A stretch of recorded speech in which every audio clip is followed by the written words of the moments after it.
wound to the lower back.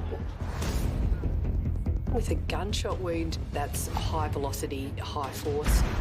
It can cause almost any type of internal injury. He's been shot with a small caliber gun. That's one of the bullets. Oh. There are security concerns with that patient. That gunshot went off for a reason. What was that reason? Am I in a dangerous situation right now? Would you rescue me when I'm by myself? When I need your love, if I need your help, would you rescue me? Would you rescue me?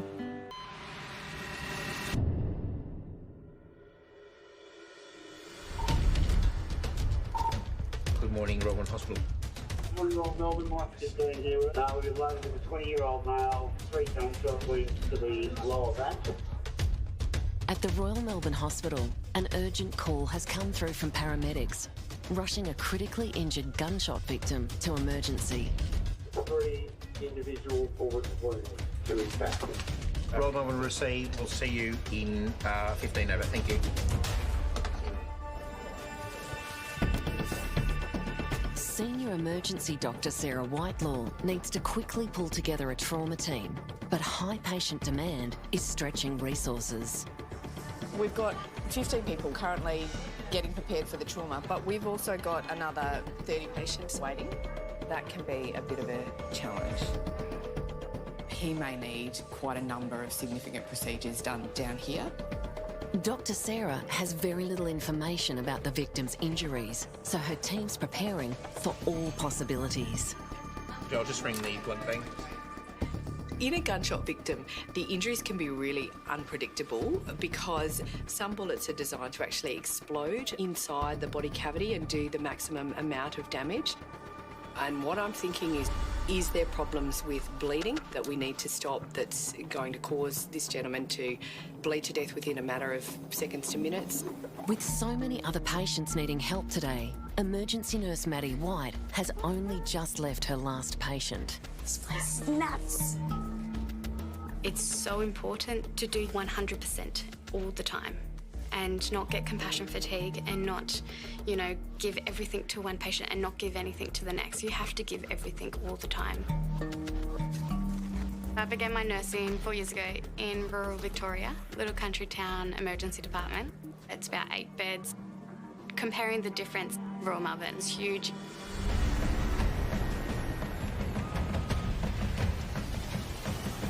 The gunshot victim arrives under heavy police guard. So if the police are here, what are we doing about security? The shooter is still on the loose, and there are fears he may try to get to the patient in hospital. 1, 2, 3. That gunshot went off for a reason. What was that reason? Am I in a dangerous situation right now? There are security concerns with that patient. Hello, it's Jonathan Papson, emergency. It's a hectic day in the emergency department, so Senior Dr. Jonathan Papson is having to juggle treating patients and answering phones. Yeah, it doesn't seem to run at all. It's giving me the phone, it's ringing hot. I don't really like it much because I'd rather just be seeing the patients and sorting them out rather than being on the phone all the time. My main aim now is to get rid of that phone. It's crazy, the sort of stuff I get, how far is Royal Melbourne from the market or something? It's just the weirdest sort of stuff. What's the waiting time? I mean, I don't know any of that stuff. That guy in Resus 5 is very interesting. Dr. Jonathan's next patient is critically injured football player Mitchell. He's been brought in after copping a sharp knee to his side during a footy match. He's got acute bleeding internally. It looks like his kidney's been badly damaged. He's got blood tracking down the abdominal wall. His blood pressure's low, he's shocked. Dr. Jonathan needs to move quickly if he's going to save the 22-year-old's life. Has he had something for the pain? Yes. So the kidney looks mush. I'm gonna get some more ultrasound juice and I'll show you what I'm seeing. He's bleeding. What's the worry? Bleeding to death. That's what the worry is. Something unexpectedly bad is going on with Mitchell. So already I'm thinking, this is a big problem. How long does fainting take? Instantly. So if you're still sore, you need more. So let me just show you what I'm seeing so you have an idea. So this is actually worsening. I see a whole lot of badness, which is hard to characterise on the ultrasound. Really what we need is a CT scan. Oh, he's next to the scan, is that right? Partner Olivia is racing to be with Mitchell, but he's deteriorating fast. Dr. Jonathan needs to get an urgent CT scan to pinpoint the bleeding. Let's go.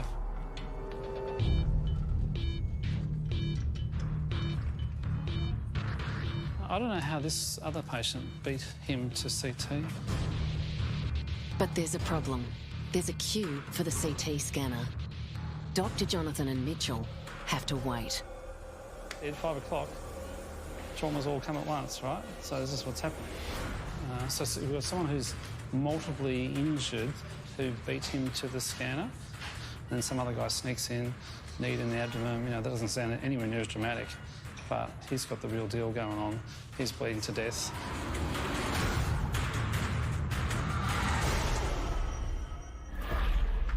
Back in Trauma 1, Dr. Sarah Whitelaw's emergency team is treating a 20-year-old gunshot victim struck by a hail of bullets at close range. Dr. Sarah's concern isn't only for the patient. And one thing that's really important is whether or not there's a security risk to our staff and the other patients in the hospital. It's warm. It's such a very unknown, heightened experience to be in. Paramedics who rushed the gunshot victim to emergency are giving Dr. Sarah and her team vital details about his injuries. He's been shot with, we think, a small caliber gun. 3 gunshot wounds. He's pale, sweaty. He feels a little bit short of breath. He's been grunting at times. With a gunshot wound that's high velocity, high force, it can cause almost any type of internal injury. It is a life-threatening situation. We're just going to roll you and have a look at your back, OK? The emergency team is searching the man's body for bullet entry and exit wounds. So, got a entry wound right mid-thoracic, just off the right of the midline. Right loin, 2 on his left thigh, 1 on his left calf. They identify 6 visible wounds. But worryingly, not all the bullets are accounted for. X-ray there, guys. An X-ray reveals a potentially fatal injury. That's one of the bullets that's still left in this gentleman's chest. So this is his heart here, and it should be over in the middle of his chest. And it's not, it's squished over this side. So this lung has collapsed down quite significantly. And then the question is, has another of the bullets gone into the abdomen below the diaphragm, and is he bleeding from anywhere? The bullet in this patient has actually punctured the lung, and the lung itself is deflated and it's leaking air into the chest cavity. It's really important that we go in and make a small hole through the chest wall and release that air and any blood that's in there so that it stops squashing the lung and the heart towards the other side of the chest. This is something that could definitely kill this patient if we don't release that pressure. He's become tacky. Yeah, very, very tachycardic. We didn't know where the other bullets were, so if there was any injuries to his neck and to his spine, that's going to stop his breathing immediately. As the doctors make an incision for the drain, the patient's heart is starting to beat very fast. His collapsed lung is losing air and pushing harder against his heart. Just going to give you some more oxygen, okay? Essentially, more and more air has come from the damaged part of his lung into the chest cavity, and that has pushed his heart over further, and eventually those blood vessels to and from the heart would have become so kinked that his heart would stop beating and he would die.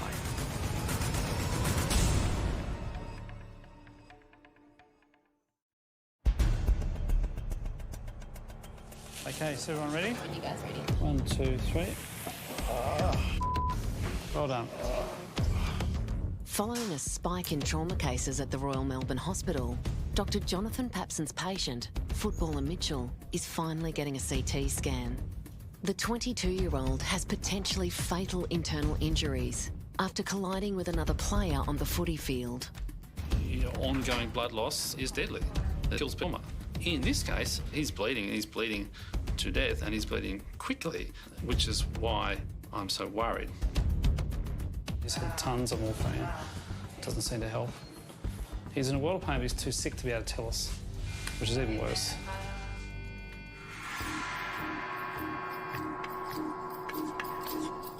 There looks like free fluid on the fast, though. The kidney looks damaged, but there's free fluid on ultrasound now as well. Dr. Jonathan believes the kidney damage is critical and urgent surgery is Mitchell's only chance of survival. I'm hoping just to go straight to theatre from here. The liver's flapping around in the sea of blood. I'm not a surgeon, so I don't have the ability to do the operation. All I can do is advocate for what I believe is the right thing. While surgeons review the scans, Mitchell's partner of 3 years, Olivia, is anxiously waiting. As Mitchell's condition is so serious, she hasn't been allowed to see him yet. I'm just heartbroken. Heartbroken that this has happened to him, not actually seeing him, being with him, knowing in myself that he's okay. It's definitely weird.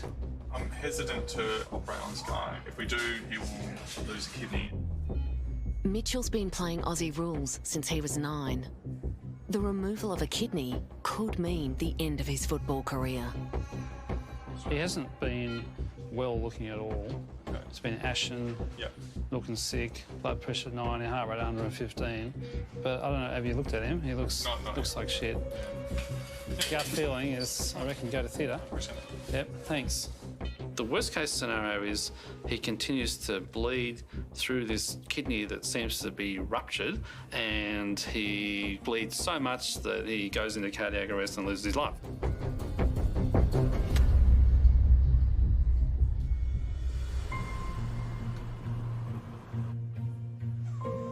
Don't break it in half. Perfect. All right. You've been wonderful. You're very welcome, not at all. Registrar Michael Dunn's been a doctor for 6 years. He's halfway through his emergency specialist training, which he began back home in Ireland. I do remember the first day of my job. It was absolutely terrifying. I remember being asked to put a drip in someone's hand and taking half an hour to build up the courage to actually do it. Probably shaking like a leaf. I'm sure they were more scared looking at me than I was. Dr. Michael moved to Australia 2 years ago and loves the unpredictability of the Royal Melbourne's emergency department. 1, 2, 3. What comes through the front door changes every day. We see probably a new patient every 30, 45 minutes, and you have to sort of be prepared for anything that walks through the door. Pregnant trauma, do you want me to describe that? Dr. Michael and nurse Lucy Stranger are heading up a team getting ready to receive a young pregnant woman injured in a car crash. This is a pregnant trauma with vaginal bleeding, which is never a good thing. Try and prepare for the worst. The accident happened more than an hour ago, so they must quickly assess both the 23-year-old and her unborn baby. Kayla's currently 27 weeks gestation, first pregnancy. She's been struck by a four-wheel drive that was going past with a large bull bar. Probably compressed about half of the engine bay on the driver's side, spun the vehicle about 90 degrees. She says that she struck her head on the windscreen. About 20 minutes before she got in the car was the last time she felt any fetal movement. Kayla was leaving her local supermarket when the other car smashed into her. Partner Joe's now on his way to be with Kayla, who's 6 months pregnant with the miracle baby doctors said she'd never have after battling cancer. Past history of osteosarcoma. She's been free of cancer for the last 3.5 years. Osteosarcoma is a type of bone cancer that we sometimes see in the long bones, like in the legs and the arms. And in Kayla's situation, she's had 2 osteosarcomas removed, one on her right leg and then a few in her ribs as well on the left-hand side. As a result, she's had some prosthetics put in, a metallic prosthetic in her right leg and also some concrete prosthetics in her left ribs. Kayla, I'm Lucy. I'm one of the nurses. How you going? You've had better days. Yeah. I've personally never seen anything like this before, so it's quite a unique circumstance that we're dealing with. So for Kayla, we'd assess her like any other patient, checking head to toe to make sure that she's breathing okay, the lungs are okay, and also looking for any signs of significant bleeding. Sorry, dear. Have a look at the tummy now, okay? She's got generalized lower abdo tenderness. One of the concerns we have is that there may be some fetal distress, and that's what we use to describe a baby who's struggling.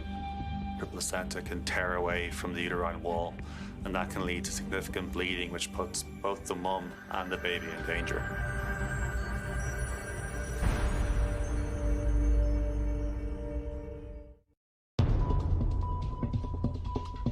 That's one of the bullets that's still left in this gentleman's chest.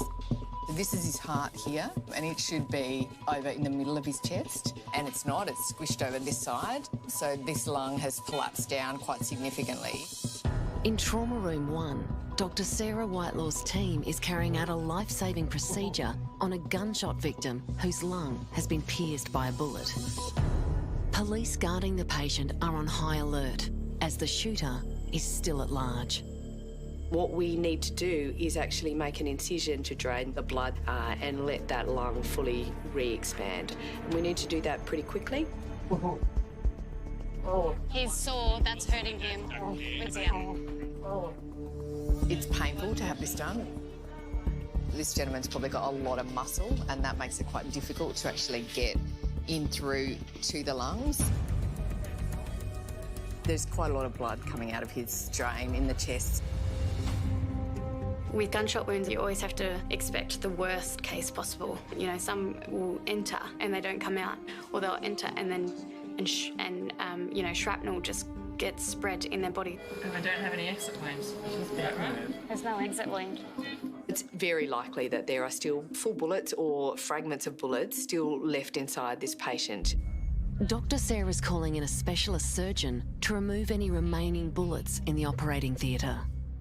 Sarah Whitelaw here, one of the ED consultants. We have a 20-year-old gentleman who, within the last hour, has had 6 gunshot wounds. He's having a chest tube put in on the right. The gunshot victim needs a CT scan urgently to locate the bullets in his body. You comfortable, Annalise, with that plan? If he stays as stable as he is, that we will go to scan? I just want to know where, because if he's got penetrating, he's got a gunshot in his abdomen, chest tubes, haven't had a chance. No, absolutely. It's just impossible to tell from the bullet hole itself whether that bullet's gone up that way or that way or that way or that way. So if it has gone into the abdomen, then there is a chance it could be causing bleeding. We need to keep the momentum going and get him to CT. Moving the patient just a few metres from the trauma to the CT scanner is potentially deadly. If that tube falls out or kinks, that lung could collapse again, and that could cause the patient to become very unwell or even die.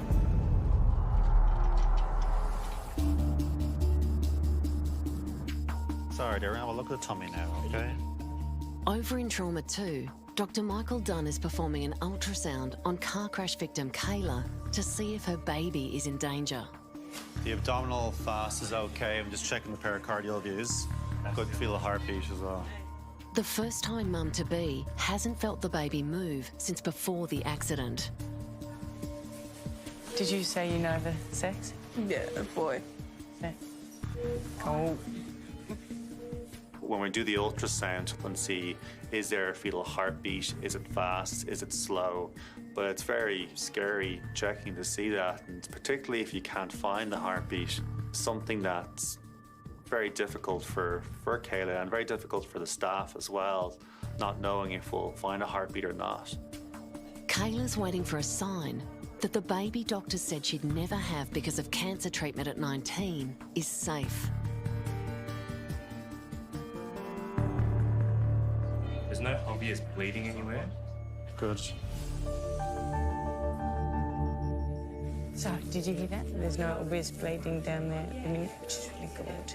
And the heartbeat looked nice and strong. You're going to get some x-rays.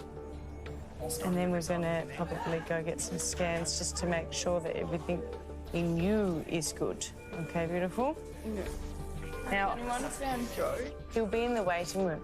So I'll bring him up as soon as all of this faffing about is over, because there's too many people.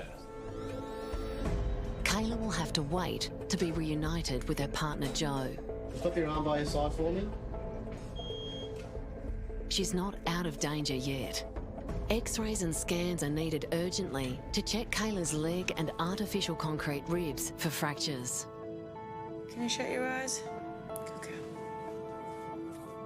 Nurse Lucy goes to find Joe, who's arrived at the hospital, still in shock over his partner's accident. Hey, mate. What's your name? I'm Joe. Hey, Joe, I'm Luce. I'm one of the nurses. I'm looking after Kayla. Oh, yeah. Yeah? How you going, matey? All good? Fine, yeah. Okay. Do you want to go up? Do you want to go up? Yeah. Yeah, let's go. Family is very important to someone who is unwell. If you've ever felt any form of fear, you instinctively want someone close to you. Look who I've got.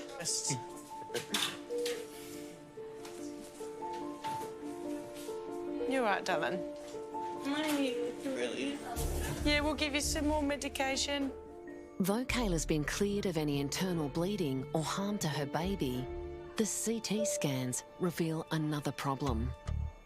The CT scan did show that she had some fracture or a break to her prosthetic cement ribs. So we'd have to speak with the cardiothoracic surgeons and get their opinion as to whether there's something that needs to be operated on. It'd be quite an extensive operation and may actually lead to complications for both Kayla and the baby. Given Kayla's history, I say she probably thought her scariest moments in hospital were behind her, and having to go through this again when she's pregnant must have been quite an ordeal for her. Kayla will have to spend the night in hospital while she waits for the surgeon's decision.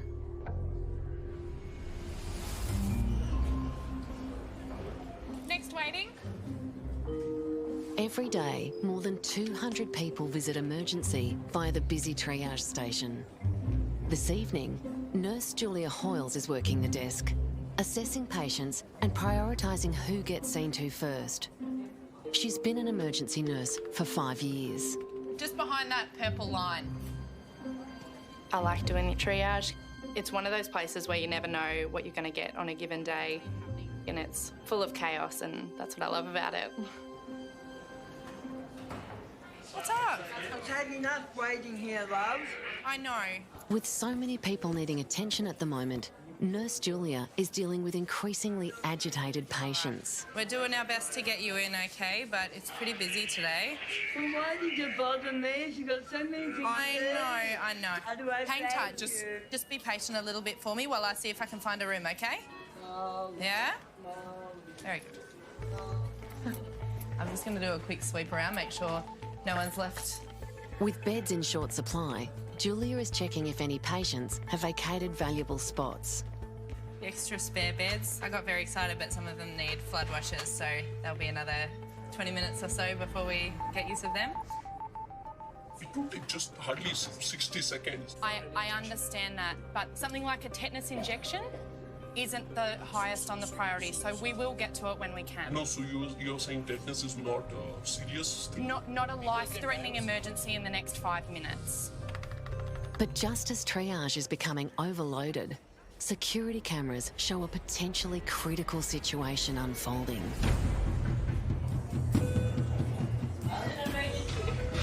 A nurse sounds the alarm, and emergency staff rush to a woman who's collapsed at the triage window.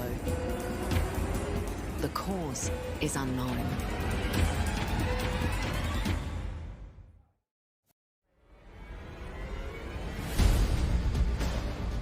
In the triage waiting room, a woman has collapsed and is convulsing uncontrollably. Emergency physician Dr. Michelle Thornhill reacts to the alarm immediately.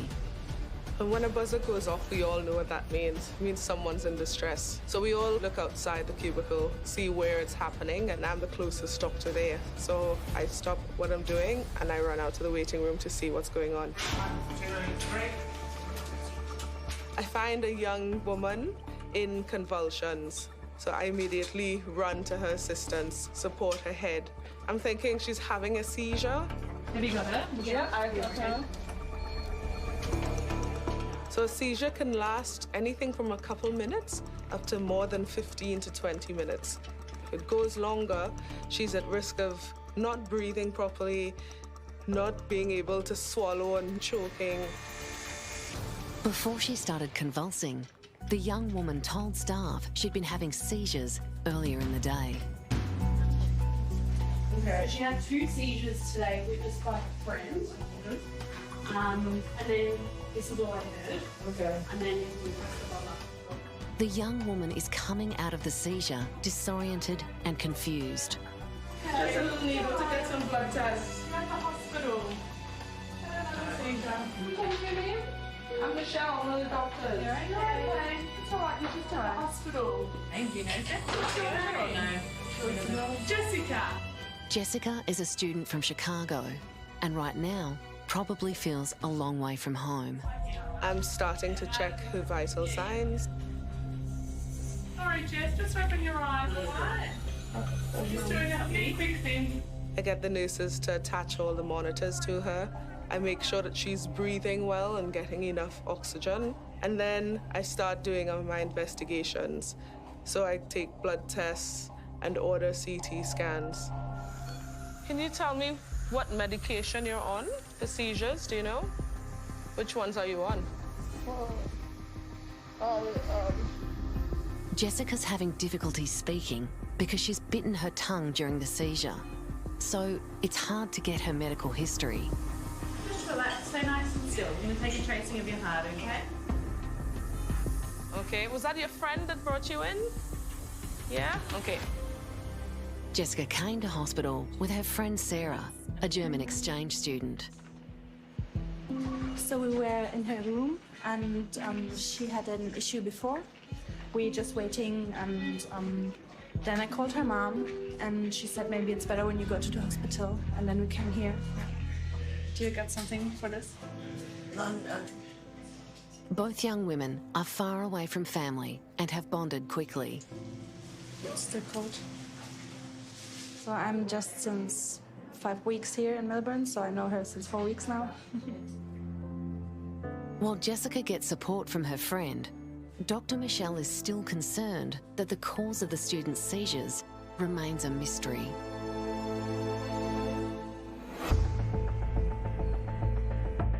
I'm hesitant to operate on this guy. If we do, he will lose a kidney.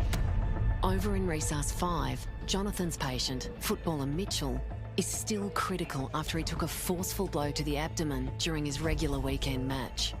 He'll die if he's not operated on immediately.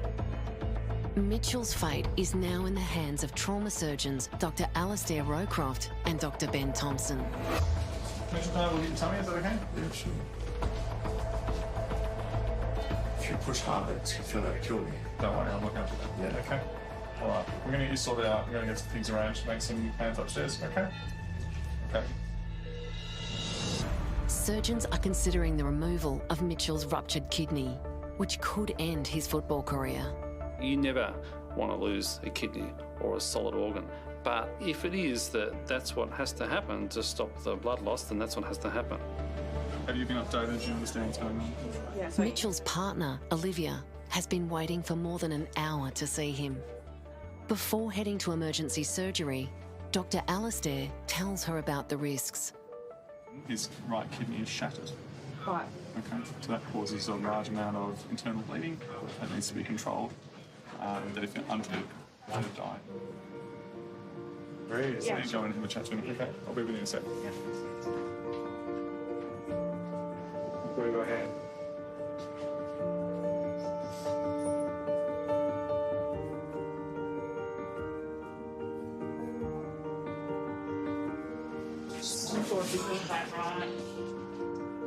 Dr. Ben is head of the surgery department.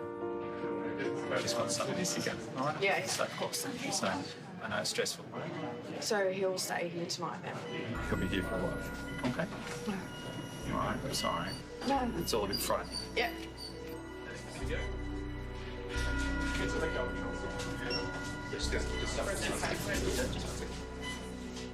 Olivia steals one last moment with Mitchell before he's taken away. They were telling me, you know, he's got internal bleeding, so it's very important that he goes into surgery now. So you only have, you know, 2 to 3 minutes to be with him. I just had to say goodbye, and, you know, when you love someone so much, you just couldn't comprehend what was going on.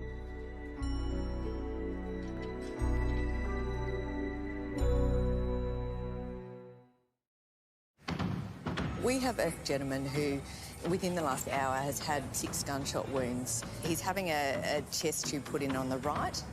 Earlier, Dr. Sarah Whitelaw's team performed an emergency procedure to save the life of a 20-year-old gunshot victim. He was shot multiple times at close range and rapidly deteriorated with a collapsed lung. X-ray there, guys. An X-ray showed a bullet pierced his lung, but not all the bullets have been accounted for. Walked for 10 or 20 metres after being hit and then kind of collapsed down. So I don't think he's... We're very used to dealing with patients that can't give us a lot of history. So it is useful to be able to get information about perhaps the type of bullet. It gives us information about the damage that that bullet might do. That confirms what we saw on ultrasound. The CT scan reveals the dangerous extent of the damage the bullets inflicted on the victim. The CT confirms that the chest drain is in the right place, that there is that ruptured lung and there's a bit of bleeding from the lung. There's also quite a few bullet fragments in the chest itself, along the surface of the ribs, and some bullet fragments around the liver as well. So it's hard to tell how many bullets are in the chest and the abdominal cavity because there's lots of fragments everywhere. The police are obviously very keen to get the bullet. There'll be a couple. So they're, yeah. Dr. Sarah is handing over the patient to surgeons who will operate on him immediately. So I think he's going to theatre for a laparotomy. After a marathon shift, Sarah can finally head home. That's one of the things that I love about emergency medicine. Most of the time we manage to make things a bit better. Sometimes we make it a lot better and sometimes we save lives.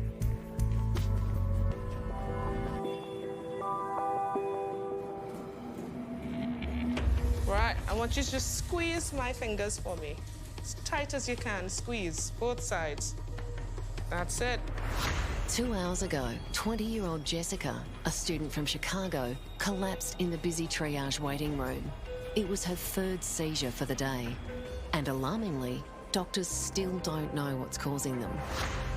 Did you have any headaches or anything today? Jessica bit her tongue during the last seizure, making it hard for Dr. Michelle to get the information she needs. Do you know when's the last time you had a seizure? Before today? 8 months ago? So seizures are totally draining on a person having it. It's their whole body that's convulsing. So practically every muscle in their body is going into spasm and out of spasm repeatedly for minutes on end.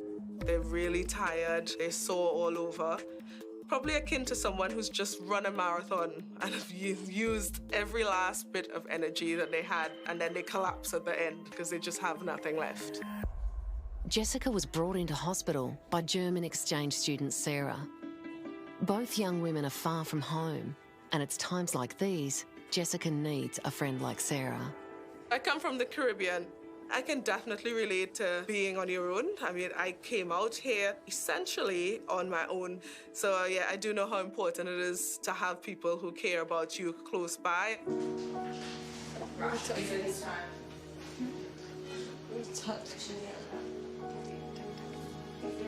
And if those people aren't around, then it's good to have other caring people there who can offer you that sort of reassurance and comfort in your time of need. Hello, Grace speaking. Nurse Grace Curry tells Jessica's worried mother in Chicago that her daughter will have to stay in hospital.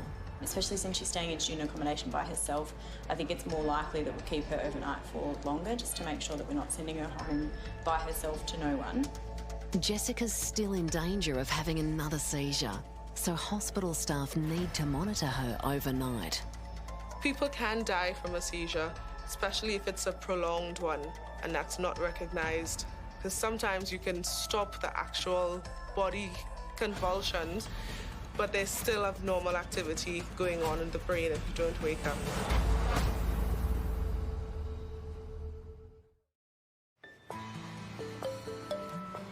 I poked my head in here before and you were asleep, and then I poked my head in a little bit later. And there's Joe eating breakfast off your stomach, and I was like, Joe? Nurse Lucy's patient, Kayla, was at risk of losing her 27-week-old baby after being in a car accident. Yesterday, Dr. Michael cleared the unborn baby of any harm. But X-rays revealed Kayla's concrete prosthetic ribs, which were the result of her bone cancer, had been fractured in the car crash. How's your ribs? Yeah, it's better. Yeah? No. It's still tender, but it's not.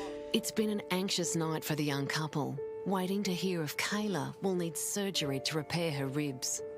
Fortunately, in Kayla's situation, the cardiothoracic surgeons assessed her and they felt that the actual plate itself had maintained its structure and wasn't actually at risk of causing any long-term problems. So fortunately, it didn't have to be replaced or repaired. There's a bit of a special bub then by the sounds of it. After Kayla's battle with cancer and surviving a car crash, the couple are looking forward to the birth of their first child. See you, beautiful. See you, Joe. All good, babe. For Kayla and her partner, Joe, being so young and starting a young family must be quite an ordeal. We see patients at a point in their lives where they're most scared and most afraid, and we have the knowledge and ability to reassure them and put them on the right path, and I think that's a very rewarding aspect of the job. 3 months down the track, Kayla is now a mum to baby Noah. That's hurting him. We need more analgesia. Dr. Sarah's gunshot victim's life was saved after surgeons removed multiple pellets from his chest. They repaired his diaphragm, which had been ruptured by a bullet, a hernia, and part of his liver, all complications from the gunshot attack. He was discharged a week later. After suffering 3 potentially fatal seizures in one day, Dr. Michelle's patient, exchange student Jessica, was kept overnight for observation. Can you tell me what medication you're on for seizures, do you know? The next morning, Jessica remembered she missed taking prescribed medication before the seizures. She was discharged the next day and has returned home to Chicago. Friend Sarah is continuing her studies in Melbourne. What's the worry? Bleeding to death. Dr. Jonathan's patient, footballer Mitchell, was dying when he was rushed to surgery with a ruptured kidney and internal bleeding after colliding with another player on his local footy field. Seeing him laying down, I just couldn't contain it.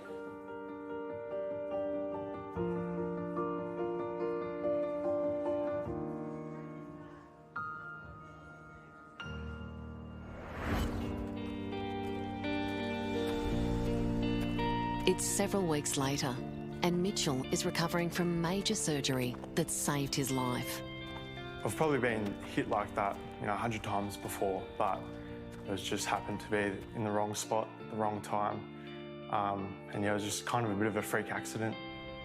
They took the kidney out, it was completely ruptured. I've got a big scar from here to here. You can pretty much live a normal life with one kidney. In terms of my health, I was pretty happy with that, that there's no serious consequences to what had happened. For the young man who's played Aussie rules every week since he was 9, it's been a life-changing injury. The doctors kind of said it might be best to hang the boots up and not play again because I've only got one kidney left now and don't want to risk it too much. It's a life changer, it's a massive change to my life. going on, bro? How you going, man? What's happening, boys? Mitchell's staying positive. I'm going to miss going out playing footy with my mates, but I just want to try and hang around the footy club as much as I can and just stay involved, and because I do love footy. Thank you, boys. Take care of yourself, bro. At our most vulnerable, these are the heroes we can count on. He's clinging